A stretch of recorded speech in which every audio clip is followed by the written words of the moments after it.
Ricardo, vous vouliez réagir? Non, mais je disais, il y a eu un petit peu des conversions quand même. Oui, mais justement, le troisième pilier de Madame Le Marchand, c'est l'Observatoire des filières d'avenir. J'ai l'impression que ça existe dans toutes les chambres d'agriculture. Le mot observatoire, moi j'en peux plus. Oui, c'est ça, bon d'accord. Alors qu'est-ce que c'est que cet observatoire des filières d'avenir? C'est un mot de ministère, donc c'était pas à Karine Le Marchand de dire ça, je sais pas, elle aurait dû trouver autre chose. Oui, et donc, bon, des filières d'avenir, vous faites de la betterave sucrière, Oui, Bruno.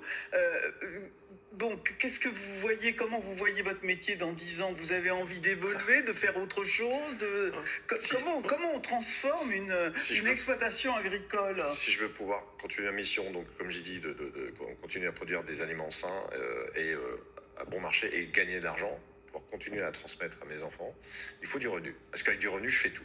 Je passe tous les aléas. Aléas climatiques qui sont plus fréquents, aléas géopolitiques, carburant et tout ça, les engrais, et les aléas réglementaires, qui sont vraiment pour moi un aléa. Si j'ai du revenu, je peux traverser tout ça et je peux tout faire et je peux transmettre.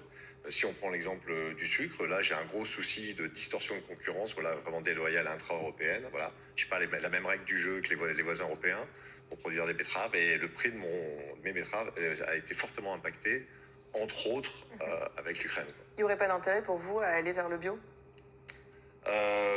Sur la betterave sucrière. Sur la betterave, on ne peut pas, en fait. Voilà. C'est pas facile de faire du bio. Vraiment. Vous voyez, en 2021, avec ma voisine Alice, on a planté de la vigne, du chardonnay dans les Hauts-de-France. Et on avait vraiment dans l'idée de dire, c'est une demande locale, circuit court, tout petit. On avait dit, allez, on fait du local, et puis si on peut, on va vers le bio et tout ça.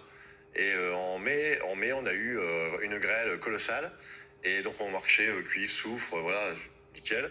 Et si on n'avait pas sorti une molécule de synthèse pour pas sauver la récolte, mais sauver le plant de vigne qui était jeune, voilà, on était en cata et on fermait la boutique juste après l'avoir ouverte. Donc ça m'a fait un déclic. Je me suis dit, ça va être compliqué. Allez, on va avancer un petit peu sur ce circuit court chardonnay local et on verra le bio après, quoi. C'est pas facile, vraiment, c'est pas simple.